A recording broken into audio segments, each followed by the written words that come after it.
బోడే రామచంద్ర యాదవ్ సారథ్యంలో BCY party నేతృత్వంలో BC సింహ గర్జన.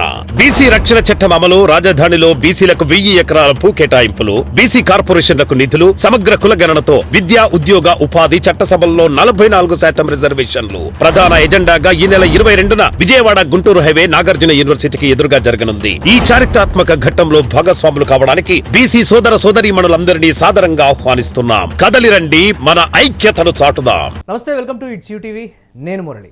భారత చైతన్య యువజన పార్టీ ఆధ్వర్యంలో బోడే రామచంద్ర యాదవ్ బీసీవై పార్టీ జాతీయ అధ్యక్షులు వారి అధ్యక్షతన బీసీ సింహగర్జన అని ఆంధ్రప్రదేశ్లో పెద్ద ఎత్తున నిర్వహిస్తున్నటువంటి పరిస్థితి. బీసీల తరపున మేము పోరాటం చేస్తున్నాం, బీసీలకు పిలుపునిస్తున్నటువంటి పరిస్థితి ఉంది. పెద్ద ఎత్తున జాతీయ స్థాయిలో కూడా నాయకుల్ని ఆహ్వానించినటువంటి పరిస్థితి ఉంది. ప్రతి బీసీ కూడా ఆలోచించవలసినటువంటి పరిస్థితి ఉందని కూడా చెప్తున్నటువంటి పరిస్థితి. ఎస్, ఇక దీనికి సంబంధించి మనతో మాట్లాడటానికి భారత చైతన్య యువజన party political affairs committee member Oruganti Venkatesh Yadav గారు స్టూడియోలో సిద్ధంగా ఉన్నారు. వారిని అడిగి బీసీ సింహ గర్జనకు సంబంధించి ఏంటి, అసలు బీసీలని ఏ విధంగా ఏకం చేయబోతున్నారు అనేది కూడా వారిని అడిగి తెలుసుకుందాం.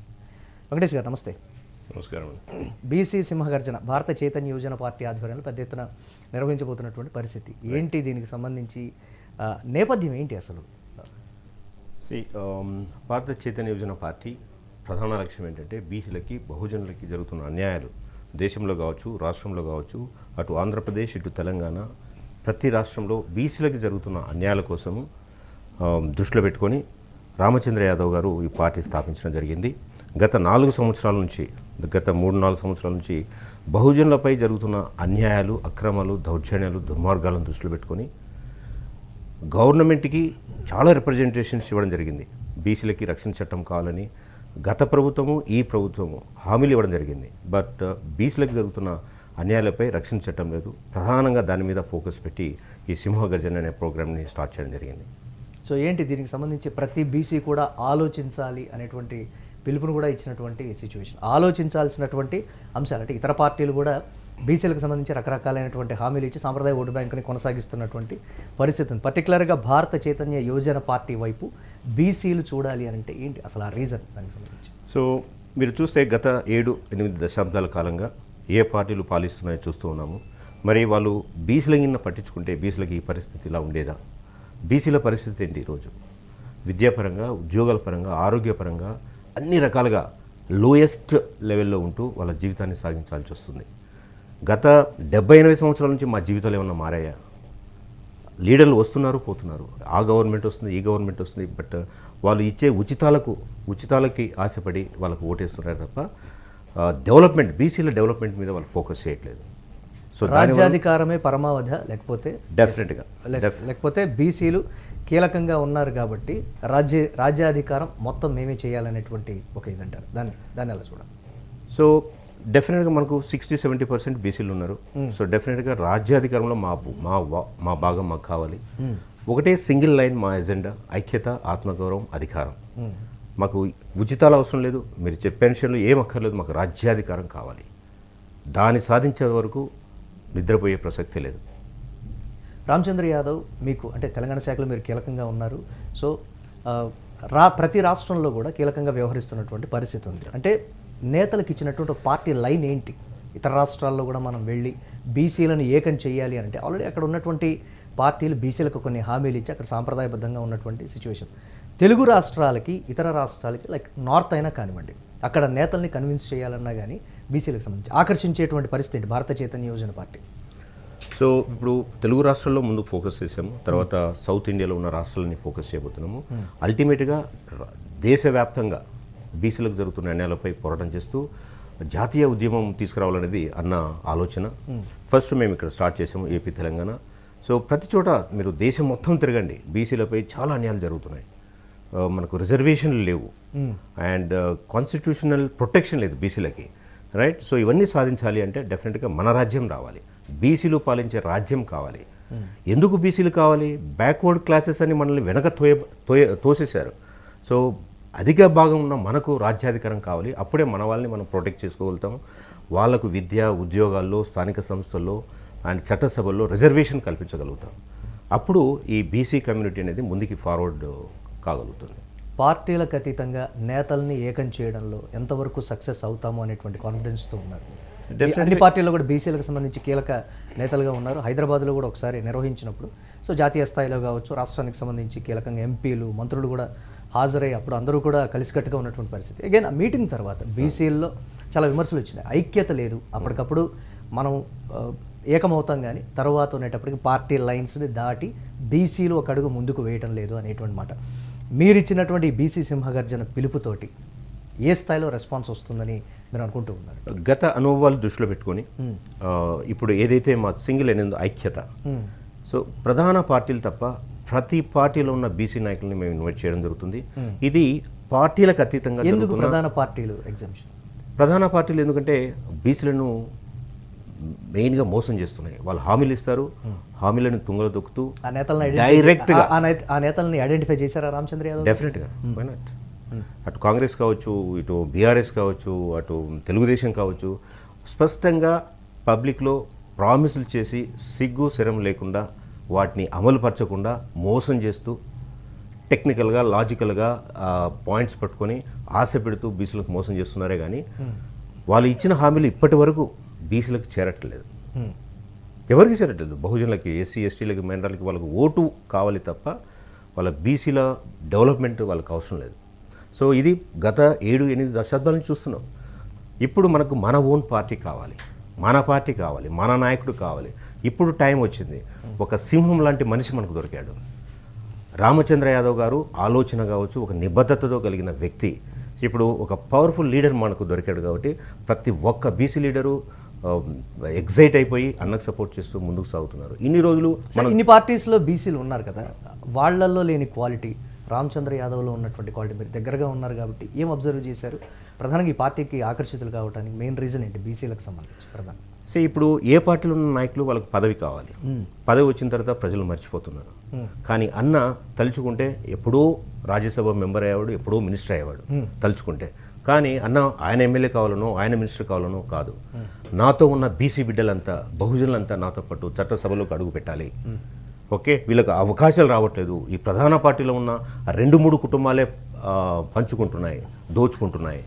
సో కామన్ మ్యాన్కి పవర్ కావాలి అన్న ఏకైక ఉద్దేశంతో ప్రజల కోసం పోరాడుతున్న వ్యక్తి రామచంద్ర యాదవ్ గారు. ఒక నిబద్ధతతో, ఒక వాల్యూస్తో కట్టుబడి ప్రజల్లోకి వెళ్తున్నారు. జాతీయ స్థాయి నాయకుల్ని, కీలకంగా ఉండేటువంటి వారిని కూడా ఇన్వైట్ చేశారని అంటున్నారు. ఎవరెవరిని ఇన్వైట్ చేశారు? దీనికి సంబంధించి రెస్పాన్స్ వాళ్ళ నుంచి జాతీయ స్థాయిలో ఎలా ఉండబోతుందని అనుకుంటున్నారు? రెస్పాన్స్ చాలా బాగుంది.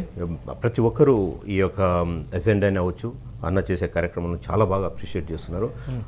జాతీయ నాయకులతో పాటు జాతీయ స్థాయిలో ఉన్న ప్రొఫెసర్లు, రైట్, అడ్వకేట్స్, లాయర్స్, ఇంటలెక్చువల్స్ వాళ్ళు కూడా మా ఎజెండా చూసి, అన్న పోరాటం చూసి చాలా అప్రిషియేట్ చేయడం జరుగుతుంది. చాలా సపోర్ట్ వస్తుంది. నార్త్ స్టేట్ నుంచి మాకు బాగా సపోర్ట్ వస్తుంది. బీసీలలో ఐక్యత తీసుకురావడానికి గత 25 సంవత్సరాల నుంచి కూడా మేము ఏకం చేయడానికి చూస్తున్నాం, కానీ ఆ స్థాయిలో ఎందుకు ఐక్యత మేము తీసుకురాలేకపోతున్నాం అర్థం కావట్లేదని బీసీల్లో ఉండేటువంటి కీలక నేతలు కూడా చెప్పినటువంటి పరిస్థితి ఉంది. ఇప్పటికిప్పుడు భారత చైతన్య యువజన పార్టీ ఎంతవరకు సక్సెస్ అవుతుంది? అంటే ఇప్పుడు మొదటి అడుగు వేసామని మీరు చెప్తున్నారు. ఎన్నేళ్లలో టార్గెట్ అనేది పెట్టుకొని డెఫినెట్గా ఒక 5 సంవత్సరాలు లేకపోతే ఒక 2 సంవత్సరాలు రాబోయే ఎన్నికల్లో, అంటే జనరేషన్ మారుతున్న కొద్ది బీసీల ఆలోచనల్లో కూడా ఎస్ నిజంగానే మనల్ని పార్టీలు ఉపయోగించుకుంటున్నాయనేటువంటి ఒక ధోరణికి అయితే బీసీలు వచ్చినటువంటి సిచ్యువేషన్. కానీ దాన్ని ఓటు బ్యాంకు కింద పర్టికులర్గా మలుచుకోవడానికి బీసీలు ఒక పర్టికులర్గా ఒక పార్టీని పెట్టి దాని వైపు తిప్పుకోవడానికి రకరకాలైనటువంటి అడ్డంకులు ఉన్నాయి కదా. ప్రస్తుత పార్టీలు సృష్టిస్తున్నాయా? బీసీల్లో ఉండి మీరు అన్నారు ఇందాక ఇతర పార్టీల్లో ఉండి కొంతమందిని ఐడెంటిఫై చేసాం, వాళ్ళ అడ్డంకులు సృష్టిస్తున్నారు. దీనికి సంబంధించి సో డెఫినెట్గా అన్న ఒక ఒక ఐక్యత రావాలంటే ఫస్ట్ ఒక జెన్యూన్ లీడర్ కావాలి. సో ఆ నిజాయితీ ఉన్న నాయకుడు ఉంటే డెఫినెట్గా ఏదైనా సాధ్యమవుతుంది. ఆ నిజాయితీ కార్యకర్తలోకే, కానీ నాయకుడికి కార్యకర్తలకు మధ్యలో ఒక క్యాడర్ అనేది ఉంటుంది, ఒక తర్వాత స్థాయి అంటారు, లైక్ దానికి సంబంధించి అది స్ట్రాంగ్గా ఉండాలనేది బీసీల్లో ప్రధానంగా వస్తున్నటువంటి పరిస్థితి. నాయకుడికి దీనికి సంబంధించి కార్యకర్తలకు మధ్య ఒక మంచి వారధి, ఒక స్ట్రాంగెస్ట్ వారధి, దాంట్లో సక్సెస్ అవుతుందా? డెఫినెట్గా సక్సెస్ అవుతారు. అన్న చాలా పక్కడబందిగా ఆ టీమ్ సెలెక్షన్ కూడా చాలా బాగా దగ్గరుండి పర్సనల్గా సెలెక్ట్ చేస్తున్నారు. ఎవరైతే ఈ సామాజిక స్పృహ ఉండి సేవ చేయాలి, సర్వీస్ చేయాలి, సర్వీస్ ఓరియంటెడ్ పీపుల్ మాత్రమే తీసుకుంటున్నారు తప్ప ఇప్పుడు తెలంగాణలో, ఏపీలో కమిటీస్ వేసాం. ఓకే. ఏ ఒక్క ఇతర పార్టీల నుంచి ఎవరిని తీసుకోలేదు మేము. ఎందుకంటే మొదటి నుంచి వీళ్ళు నాతో తిరుగుతున్నారని చెప్పి మాకు అవకాశం ఇచ్చారే తప్ప ఎమ్మెల్యేలు ఇప్పుడు ఎక్స్ఎమ్మెల్యేస్ ఎక్స్ఎంపీస్ వాళ్ళు ముందుకు వస్తున్నారు మేము పార్టీలకు వస్తామని వాళ్ళని పక్కకు పెట్టి మొదటి నుంచి ఉన్న సామాన్య వ్యక్తులకి సర్వీస్ ఓరియంటెడ్ వ్యక్తులకి అవకాశం ఇస్తున్నారు. కాబట్టి డెఫినెట్గా మా లైను పార్టీ లైను అన్న లైన్ దాటి మేము ఎక్కడికి దాటే ప్రసక్తే లేదు. సరే, మీరు బీసీలకు సంబంధించి మీరు మాట్లాడారు. తర్వాత ఇది ఒక రాజకీయ పార్టీగా మారిన తర్వాత మీరు ఏదైతే చెప్తున్నారో ఎక్స్ఎమ్మెల్యేస్ కానీ లేకపోతే ప్రజెంట్ ఎమ్మెల్యేస్ కానీ ఎవరైనా సరే వాళ్ళు వచ్చిన తర్వాత అయినా సరే ఇక్కడ రాజకీయమే ఉంటుంది తప్ప బీసీల ఐక్యత కానీ లేకపోతే బీసీలకు సంబంధించి కానీ క్రియాశీలకంగా వ్యవహరించేటువంటి పరిస్థితి ఇప్పుడంటే స్ట్రాంగ్ అవ్వడానికి స్ట్రెంథన్ అవ్వడానికి మీరు అన్నట్టుగా మొదటి నుంచి ఉన్న వాళ్ళే అని అంటున్నారు. ఒకవేళ వస్తే పార్టీలోకి రానిచ్చేటువంటి పరిస్థితి ఉండదు. సో ఎవరు వచ్చినా పార్టీ లైన్ అన్న లైన్ ఆ సిద్ధాంతాలు నమ్మి వచ్చిన వ్యక్తులకే స్థానం ఉంటుంది తప్ప వేరే వాళ్ళకి స్థానం ఉండదు. బికాజ్ అన్న ఆశయం చాలా గొప్పది. ఆ ఆశయం ముందు వీళ్ళ యొక్క పాలిటిక్స్ నడవవు. ఆశయాల సాధనకే పెద్దపీట కానీ రాజకీయాలకైతే లేదండి, ప్రసక్తి లేదు. అన్న ఒక సిద్ధాంతం ఉంది, ఆ సిద్ధాంతానికి స్టిక్ అయి ఉన్నారు. పార్టీకి ఒక సిద్ధాంతం ఉంది, ఆల్వేస్ దానికి స్టిక్ అయ్యి ముందుకు నడుస్తారని ఆశ. ప్రధాన పార్టీలు కూడా మీరు ఇచ్చినటువంటి పిలుపుకి సంబంధించి ఆలోచిస్తున్నటువంటి సిచ్యువేషన్ దాన్ని ఎలా చూస్తారు మీరు? ఇప్పుడు సింహగర్జన జరిగే కార్యక్రమాన్ని అడ్డుకోవడానికి చాలా ప్రయత్నం చేస్తున్నారు ఆంధ్రప్రదేశ్లో. పోలీసుల పర్మిషన్ రాలేదు. అండ్ ఇప్పుడు ఆంధ్రప్రదేశ్లో వాళ్ళ టీడీపీ లీడర్స్ని తిప్పుతూ బీసీలకి వాళ్ళ గ్రామంలో వాళ్ళ మండలాల్లో ప్రోగ్రామ్స్ అరేంజ్ చేశారు. రేపు ఆదివారం ఇక్కడ రాకుండా చేయడానికి చాలా అడ్డంకులు సృష్టిస్తున్నారు. అయినా ప్రజల్లో చాలా చైతన్యం వచ్చింది. ఇప్పుడు అన్నం చూసుకొని ప్రతి ఒక్కరిలో ధైర్యంతో వాళ్ళు ముందుకొచ్చి కార్యక్రమాన్ని సక్సెస్ చేయడానికి ముందుకు వస్తున్నారు. లేడీస్ కావచ్చు, స్టూడెంట్స్ కావచ్చు, ఉద్యోగులు, నిరుద్యోగులు, ప్రతి ఒక్కరూ ఇంక్లూడింగ్ అప్పర్ క్యాస్ట్లో ఉండే బ్యాక్వర్డ్ పడి ఉన్న కుటుంబాలు కూడా మాకు వచ్చి సపోర్ట్ చేస్తున్నాయి. ఓకే. రాబోయే ఎన్నికలు ఆంధ్రప్రదేశ్లో కావచ్చు, తెలంగాణలో కావచ్చు, అసెంబ్లీ ఎన్నికలే భారత చైతన్య యువజన పార్టీ మెయిన్ టార్గెట్. ఎస్, ఇప్పటి నుంచి వచ్చే ప్రతి ఎలక్షన్స్లో భారత చైతన్య యువజన పార్టీ అటు ఆంధ్ర తెలంగాణలో పార్టిసిపేట్ చేస్తుంది. ఇప్పుడు వచ్చే జిహెచ్ఎంసీ ఎలక్షన్స్లో 300 డివిజన్స్కి మేము పార్టీ క్యాండిడేట్స్ని ఐడెంటిఫై చేస్తున్నాం. బీసీలని ఆకర్షించడానికి ఇచ్చేటువంటి హామీలకు సంబంధించి ఎజెండా బీసీ రక్షణ చట్టం అమలు, రాజధాని ప్రాంతాల్లో బీసీలకు 1000 ఎకరాల భూమి కేటాయింపు, బీసీ కులాల కార్పొరేషన్లకు నిధులు, సమగ్ర కులగణన, విద్యా ఉద్యోగాలు, స్థానిక సంస్థల చట్టసభల్లో బీసీలకు 44% రిజర్వేషన్ మీరు చెప్పింది. దీనికి సంబంధించి ఇతర పార్టీలు ఒక అడుగు ముందుకేసి ఎక్కువగా ప్రకటిస్తే బీసీల్లో చీలికొచ్చి ఆ పార్టీల వైపు మళ్ళేటువంటి సాంప్రదాయం ఎప్పటి నుంచో ఉన్న సిచ్యువేషన్ ఉంది కదా. ఎవరో ఎక్కువ హామీలు ఇస్తే వారికి ఆకర్షితులయ్యేటువంటి పరిస్థితి నాట్ ఓన్లీ బీసీ మిగతా వారికి కూడా ఉండేటువంటి ఛాన్సెస్. వీటిని ఓవర్కమ్ చేసి ఆ పార్టీలో ఒక గేమ్ ప్లాన్ని ప్లే చేస్తే బీసీలు వెళ్ళే అవకాశం ఉన్నట్టు. ప్రజలు నమ్మరు. ఆల్రెడీ గత 5 సంవత్సరాలుగా ఇచ్చిన ప్రామిస్లు ఒకటి కూడా ఫుల్ఫిల్ చేయలేదు. ఇప్పుడు కొత్త ప్రామిసులతో వస్తాము అంటే ప్రజలు చెప్పుతో కొడతారు. డెఫినెట్గా నమ్మే పరిస్థితి లేదు. చాలా ప్రామిసులు చేశారు, ఏ పార్టీ అయినా కదా. ఆ ప్రామిస్లు ముందు ఫుల్ఫిల్ చేసి కొత్త ప్రామిస్లు ఇవ్వమని చెప్పండి. చంద్రబాబు నాయుడు బీసీ రక్షణ చట్టం అమలు చేస్తా అని చెప్పాడు. ఇంతవరకు ఆ ఊసే లేదు. అది అమలు చేయమని చెప్పండి. ఈ విషయాన్ని ప్రజల్లోకి బీసీలు బలంగా, అంటే భారత చైతన్య యువజన పార్టీ బలంగా ప్రజల్లోకి తీసుకొని వెళ్ళి మీ వైపు ఆ ఓటు బ్యాంకుని మార్చుకోగలమని మీరు భావిస్తున్నారు? ఎస్, తప్పకుండా సాధ్యమవుతుందా? ప్రస్తుతం ఉన్నటువంటి రాజకీయ దురంధరులు ఉన్నటువంటి ఈ సిచ్యువేషన్లో డెఫినెట్గా ఆశయ సాధన కోసం మేము పోరాడుతున్నామని మీరు చెప్తూ ఉన్నారు.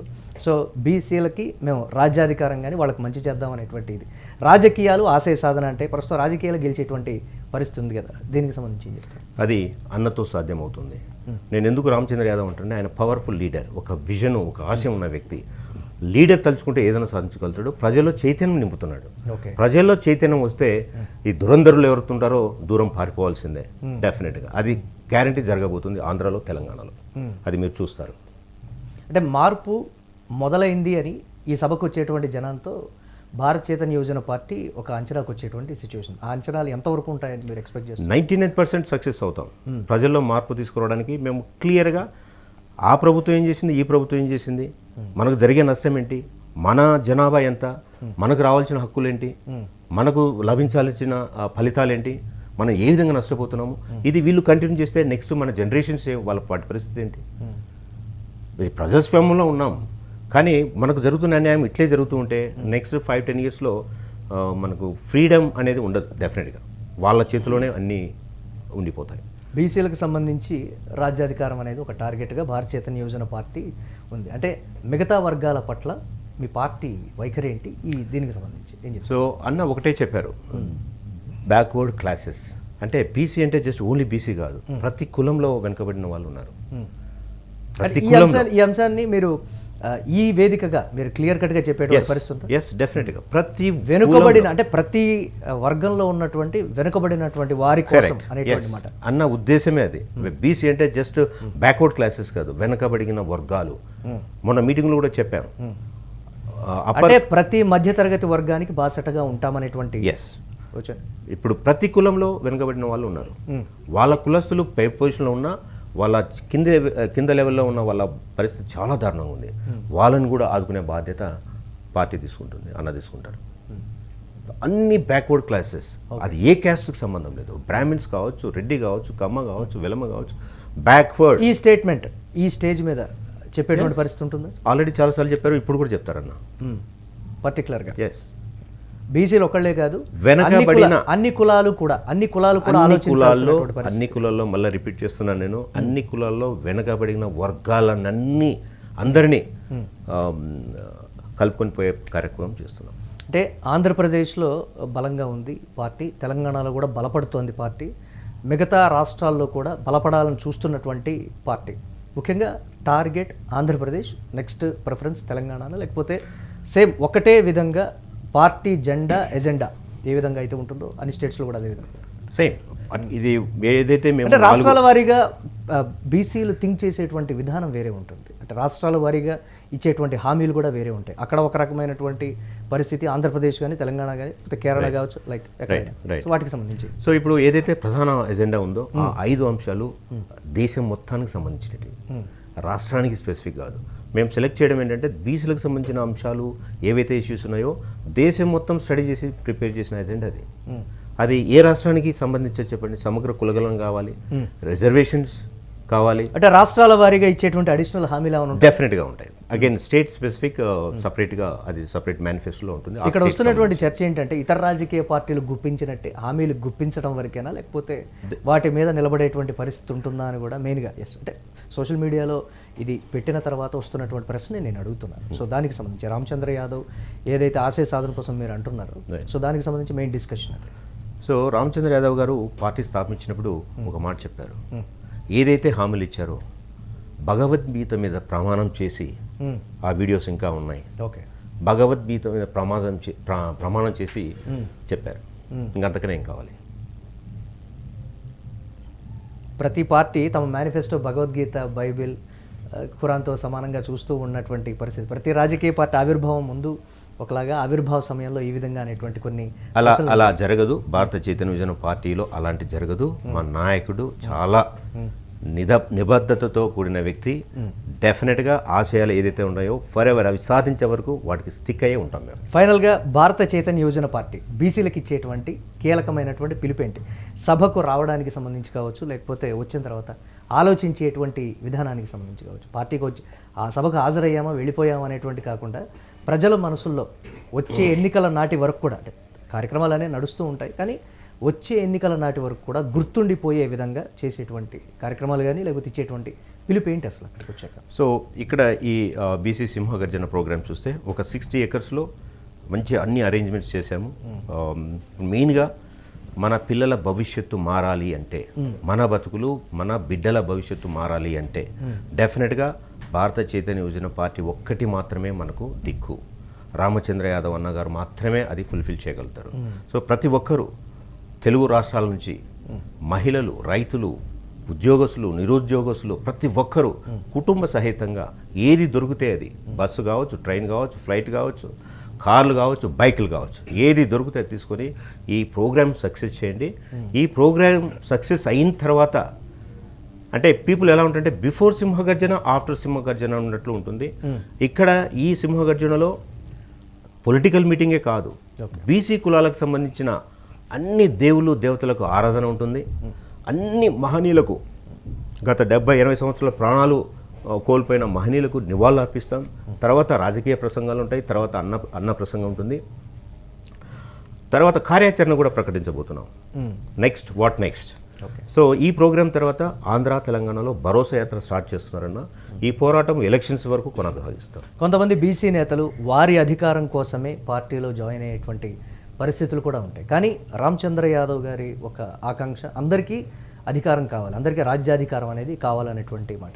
అలాంటి వారి పట్ల భారత చైతన్య యువజన పార్టీ వైఖరి ఏంటి అసలు? మేము లీడర్స్ని తీసుకుంటప్పుడు చాలా కేర్ఫుల్గా తీసుకుంటాము. డెఫినెట్గా పార్టీ లైన్ దాటిన ఇబ్బడి ముబ్బడిగా వచ్చేస్తామంటే జాయిన్ చేయించుకునేటువంటి పరిస్థితి డెఫినెట్గా లేదు. ప్రాసెస్ బీసీలలో పేరు పొందినటువంటి నేతలు వచ్చినప్పటికీ ఎంట్రీ ఉండదు. But provided if they agree to our party line.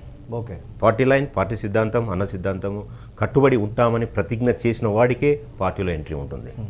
First preference common man, బీసీకి. Common man, yes. బీసీకి బహుజనులు. అండ్ ఇప్పుడు మా పార్టీలో రెడ్లు ఉన్నారు, వెలమలు ఉన్నారు, వైశ్యాస్ ఉన్నారు, బ్రాహ్మిన్స్ కూడా ఉన్నారు మా పార్టీలో.